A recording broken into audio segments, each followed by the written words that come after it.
What happens when a single spark of rage sets fire to someone's livelihood, and the ashes reveal a truth no one saw coming? In the heart of a bustling small town, where the hum of hairdryers and the chatter of clients filled the air, a storm was brewing, one that would leave scars on both hearts and hopes.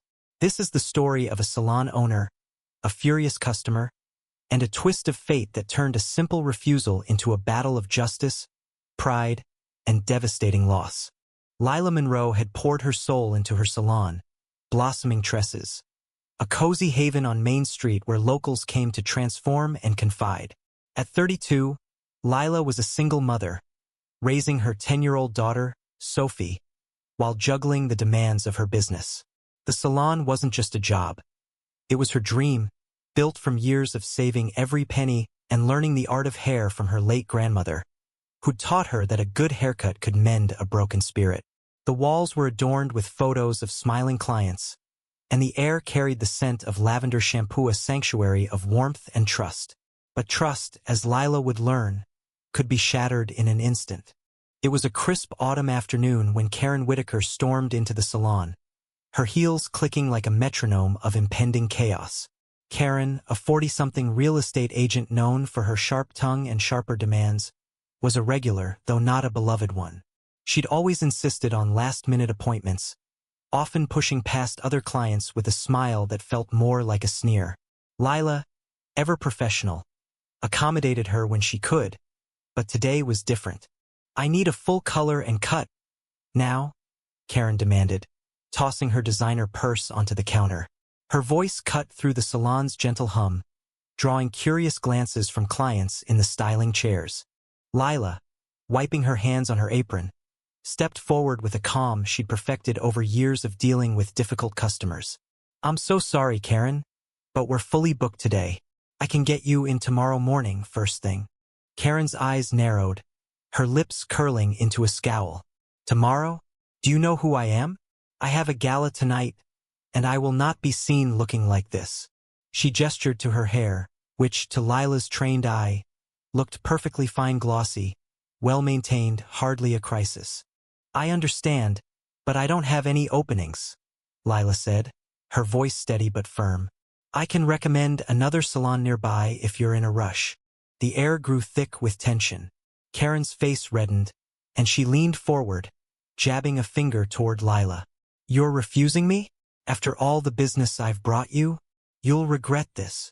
The other clients exchanged uneasy glances, and Sophie, who'd been quietly drawing in the corner, looked up, her small face clouded with worry. Lila felt a pang in her chest but stood her ground. "I'm sorry, Karen. It's just not possible today." Karen's rage erupted like a volcano. She grabbed a nearby bottle of shampoo and hurled it against the wall, where it shattered, sending a cascade of lavender-scented liquid across the floor. The salon fell silent, save for the drip of the spilled product. Before Lila could react, Karen swept her arm across the counter, knocking over a tray of styling tool, scissors, combs, and a brand-new curling iron Lila had saved months to buy. The crash echoed like a gunshot. "You think you can disrespect me?" Karen shrieked, her voice trembling with fury. "I'll make sure everyone knows what a joke this place is." She stormed out, leaving the salon in disarray and Lila's heart pounding. The aftermath was a blur. Lila and her staff cleaned up the mess, but the damage was more than physical. The curling iron was broken, the counter scratched, and several bottles of expensive product were ruined. Worse, the incident shook the salon's warm atmosphere. Clients whispered, and Sophie clung to Lila's side, asking, "Why was she so mad, Mommy?" Lila didn't have an answer, but she did have a fire of her own, a quiet, determined one. She filed a police report, documenting the damage, and contacted her lawyer, a kind-hearted man named Marcus who'd been a friend of her grandmother's. "We'll sue for damages," Marcus said, his voice steady. "She can't get away with this." As word of the incident spread, the town rallied around Lila. Regulars booked extra appointments, and a local reporter wrote a story about the salon's resilience.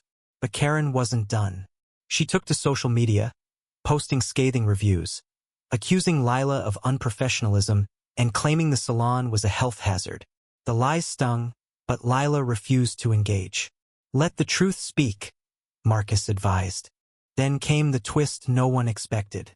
A week after the incident, a soft-spoken woman named Clara walked into the salon. She was in her late 50s, with graying hair and a nervous smile. "I heard about what happened," she said, clutching a worn handbag. I know, Karen, and I think I owe you an apology." Lila, puzzled, offered Clara a seat. Over a cup of tea, Clara revealed a secret that turned the story upside down. She was Karen's older sister, estranged for years after a falling out over their late mother's estate. Clara had moved away, but she'd recently returned to town and learned of Karen's outburst. "She's always been like this," Clara said, her voice heavy with shame. "But there's something you should know. Karen's been struggling mentally, financially. She lost her biggest client last month, and her husband left her. She's unraveling." Lila's anger softened, replaced by a flicker of empathy. She'd assumed Karen's rage was just entitlement, but Clara's words painted a different picture: a woman broken by loss, lashing out at the world. Still, empathy didn't erase the damage. Lila pressed forward with the lawsuit, seeking compensation for the equipment and lost business. The court date arrived, a tense affair in the county courthouse. Karen appeared, her usual bravado replaced by a hollow defiance. She tried to spin the story, claiming Lila had provoked her, but the evidence, security footage, witness statements, and Clara's testimony about Karen's unstable behavior painted a clear picture.